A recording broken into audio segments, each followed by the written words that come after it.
প্রিয় শিক্ষার্থীরা, চলো তাহলে আজকে গতিবিদ্যা অধ্যায়ের কুমিল্লা বোর্ড 2016 সালের গাণিতিক সমস্যাটি সমাধান করি। তাহলে চলো দেখি গাণিতিক সমস্যাটিতে কি বলা হয়েছে। দেখো, এখানে সমস্যায় বলা হয়েছে যে এ বিন্দুতে আঘাত করার জন্য, এই এ বিন্দুতে আঘাত করার জন্য বি ও ডি বিন্দুতে অবস্থানরত দুই বন্ধু, বি বিন্দুতে একজন বন্ধু আছে এবং বি বিন্দুতে একজন বন্ধু আছে। তো দুই বন্ধু একই সময়ে চিত্রের ন্যায় ঢিল নিক্ষেপ করলো। তাহলে বি বিন্দু থেকে একজন বন্ধু ঢিল নিক্ষেপ করলো এই বরাবর, এবং এটা কি এখান থেকে এ বিন্দুর উদ্দেশ্যে ঢিলটা নিক্ষেপ করলো।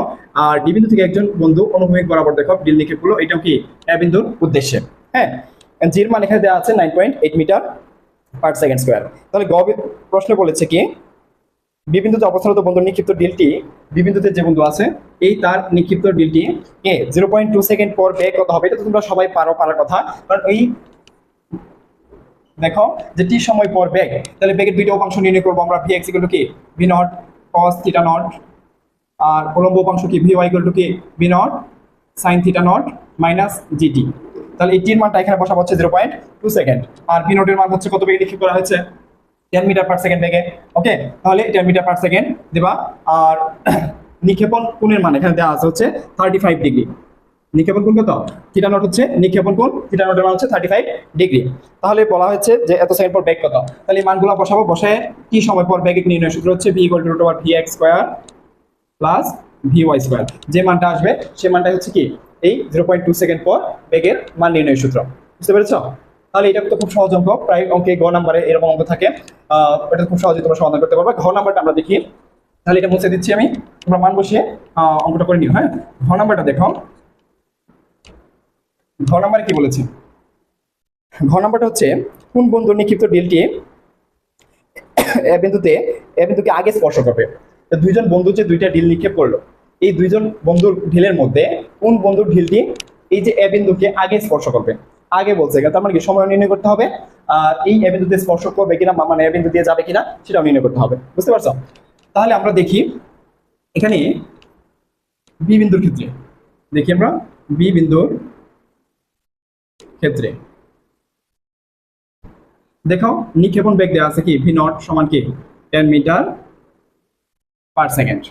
ঠিক আছে, এখন এটা কি উপরের দিকে নিক্ষেপ করেছে, এবং এটা কি কতটুকু উলম্ব সরণ, এখান থেকে যে 6.3 মিটার দূরত্ব অতিক্রমের পর উলম্ব সরণটা কত ওয়াইয়ের মান নির্ণয় করবো। তাহলে ওয়াইয়ের মান যদি 1.5 মিটার হয় তাহলে বিন্দুকে স্পর্শ করবে, আর বেশি বা কম হলে স্পর্শ করবে না, সময় তো পরের ব্যাপার। তার সময়টা আগে নির্ণয় করতে হবে। তার সময় নির্ণয়ের জন্য আমাদের সরণ এক্স ইকুয়াল কত 6.3 মিটার। ঠিক আছে, এখন এই যে এ বিন্দুকে স্পর্শ করার জন্য এখানে কি একটু দূরত্ব অতিক্রম করতে হবে। সেক্ষেত্রে কত বেগে আমরা নিক্ষেপ করেছি 10 মিটার পার সেকেন্ড বেগে।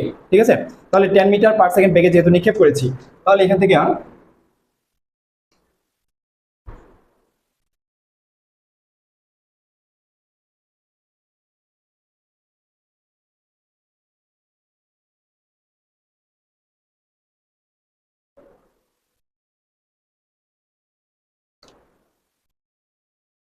তাহলে এখান থেকে দেখো যে নিক্ষেপণ কোণের মান থিটা নট সমান 35 ডিগ্রি। তাহলে দেখো যে এই টি সময় পর এই ঢিলটা এ বিন্দু থেকে পৌঁছাবে বি বিন্দু থেকে, তাহলে টি সময়টা কত, টি সময় অনুভূমিক দূরত্ব কত, সেম টি সময় কি অনুভূমিক দূরত্ব 6.3 মিটার হবে না? তাহলে সেম সময় তো গিয়ে এটা এই এ বিন্দুতে পৌঁছাবে। তাহলে এই সময় টি 1 দিলাম আমরা, সমান কি অতিক্রান্ত দূরত্ব হচ্ছে এক্স বাই বেগের কি, যেহেতু অনুভূমিক দূরত্ব ধরেছি তাহলে কি হবে অনুভূমিক উপাংশ কি হবে V naught cos theta not. তাহলে x এর মান 6.3 আর v not cos theta not এর মান কি হবে 10 cos 35 ডিগ্রি। তাহলে আমরা মানে 6.3 বাই 10 cos 35 0.769 সময় একক সেকেন্ড দিব। ঠিক আছে, তাহলে এত সময় পরে গিয়ে কি ডেল্টা এ বিন্দুতে পৌঁছাবে। তাহলে এই সময়ে ডেল্টার উলম্ব সরণ কত, তাহলে টি1 সময়ে ঢিলের সময় পরে ঢিলের ভূমি থেকে সরণ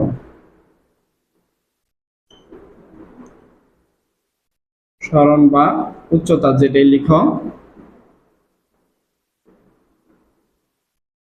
তাহলে y1 সমান কি হবে, V naught sine theta not T minus কি হাফ জি টি স্কোয়ার।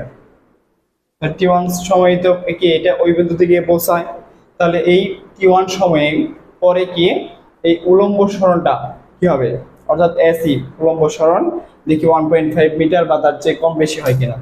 তাহলে বি নটের মান 10 সাইন 35, টির মান কত পেয়েছি আমরা 0.769 মাইনাস হাফ, জির মান দেওয়া আছে এখানে 9.8 আর 0.769 স্কোয়ার। তাহলে দেখি কত আসে, এখানে লিখব 10 sin 35 into 0.69 minus half g square 1.5 মিটার। ওকে, তাহলে কি 81 সময় পর 0.769 সেকেন্ড পর এই যে এই বি বিন্দু থেকে নিক্ষিপ্ত ডেলটি এ বিন্দুতে কিন্তু পৌঁছাবে গিয়ে, ঠিক আছে। এখন আমরা দেখি ডি বিন্দু থেকে যে ডেলটা নিক্ষেপ করা হয়েছে সেটা এ বিন্দুতে পৌঁছায় কিনা। এখানে কিন্তু একটু মনে রাখতে হবে তোমাদের, ডি বিন্দু থেকে যে ডেলটা নিক্ষেপ করা হয়েছে এটা কিন্তু সোজা অনুভূমিক বরাবর নিক্ষেপ করা হয়েছে, বুঝতে পারছো। কিন্তু এটা কি গিয়ে পড়বে নিচের দিকে, আস্তে আস্তে কি নিচের দিকে পড়তে থাকবে এবং এ বিন্দুর দিকে পড়বে। এখন আমাদের কথা হচ্ছে দেখি এটা এ বিন্দুতে গিয়ে পড়ে কিনা। তাহলে এই যে এ বিন্দু পর্যন্ত যেতে কত সময় লেগেছে, তাহলে এ বিন্দু পর্যন্ত যেতে কত সময় লেগেছে সেটা বের করতে গেলে আমার কি করতে হবে, অনুভূমিক সরণকে এই যে অনুভূমিক বেগ দিয়ে ভাগ করতে হবে। তাহলে এখানে কিন্তু বেগ দেয়া আছে, ভির মান দেয়া আছে, তাহলে লিখবা ডি বিন্দুর ক্ষেত্রে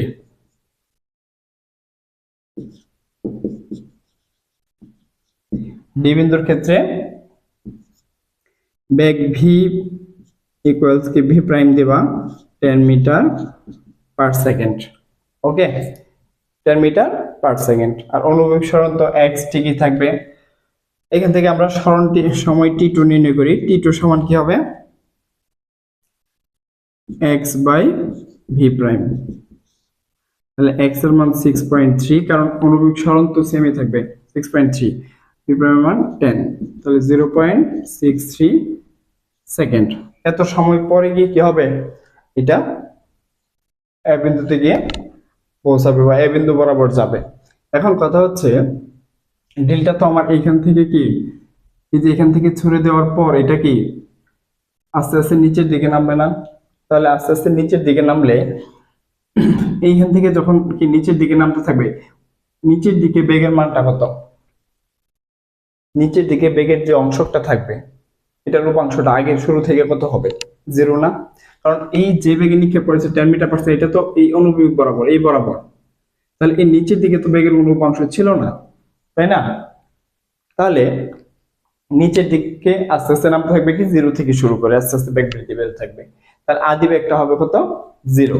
ওকে, তাহলে এইখান থেকে এইটুকু সরণ বের করবো আমরা, ঠিক আছে।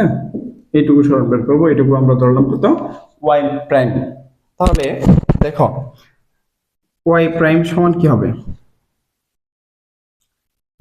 এই V naught prime, V naught প্রাইমটা কত এখানে 0, ভি নট প্রাইম সমান কত 0, V naught prime T plus half g t square, এই টি টু দিবা, হ্যাঁ, যেহেতু নিচের দিকে পড়তেছে এই জন্য কি প্লাস হবে।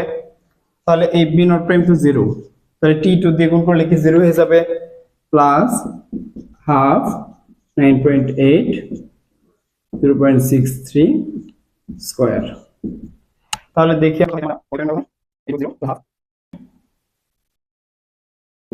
945 মিটার।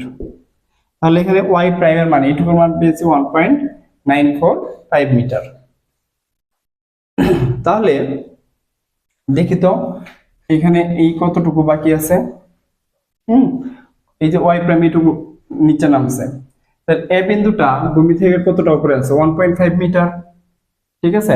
এ বিন্দুটা আছে কত 1.5 মিটার। তাহলে অবশিষ্ট খালি জায়গা কতটুকু আছে এখানে? এই খালি জায়গাটুকু আমরা ধরলাম y2, ঠিক আছে, আগেরটা y1 ধরেছে, তাহলে ওইটুকু ধরলাম y2। তাহলে y2 সমান কি হবে? এই যে 4.9, টোটাল দূরত্ব কত? 4.9 মাইনাস y প্রাইম, তাহলে 4.9 মাইনাস 1.945, তাহলে মাইনাস 2.96। তাহলে এখানে লক্ষ্য করো যে y প্রাইমের মান পেয়েছি আমরা 1.95। এই যে y প্রাইম হচ্ছে এইটুকু, এই যে d থেকে বলটা এই যে পর্যন্ত নামতে কতটা নেমেছে, এ পর্যন্ত নামতে পারে নাই, ধরো এই পর্যন্ত নেমেছে, ঠিক আছে। আর এদিকে y2টা হচ্ছে এ থেকে এই যে d এর সোজা এইটুকু অবশিষ্ট যেটুকু পথ বাকি আছে সেটুকু পথ। তাহলে অবশিষ্ট পথ বেশি, আর এই d থেকে যে বস্তুটা আছে বা বলটা, এটা নেমেছে কতটুকু? y প্রাইম পরিমাণ, কম পরিমাণ রাস্তা নেমেছে। তার মানে কি এ পর্যন্ত সে পৌঁছাতেই পারেনি, এ পর্যন্ত সে পৌঁছাতে পারেনি, বুঝতে পারছো? তাহলে এ পর্যন্ত যেহেতু সে পৌঁছাতে পারেনি, অর্থাৎ এই যে এটার উপর দিয়ে চলে গেছে, ঠিক আছে, কারণ সে তো এই যে এই 6 পয়েন্ট অনুভূমিক বরাবর 6.3 মিটার দূরত্ব অতিক্রম করেছে কত সময়ের মধ্যে? এই যে এই সময়ের মধ্যে, এই সময়ের মধ্যে এই পর্যন্ত এসেছে ঠিকই, কিন্তু কি এই এ বিন্দুর উপর দিয়ে চলে গেছে, এ বিন্দু পর্যন্ত নামতে পারেনি, বুঝতে পারছো? এখানে ফাঁকা আছে, কারণ দেখো y2 এর মানটা এখানে কি বেশি, অর্থাৎ এখানে দেখো y2 ইজ গ্রেটার কি y প্রাইম। তো লিখবা যেহেতু y2 is greater y prime, সুতরাং এই যে ডি বিন্দুতে থাকা বস্তুটি এ বিন্দুকে স্পর্শ করেনি। ওকে, ধন্যবাদ সবাইকে।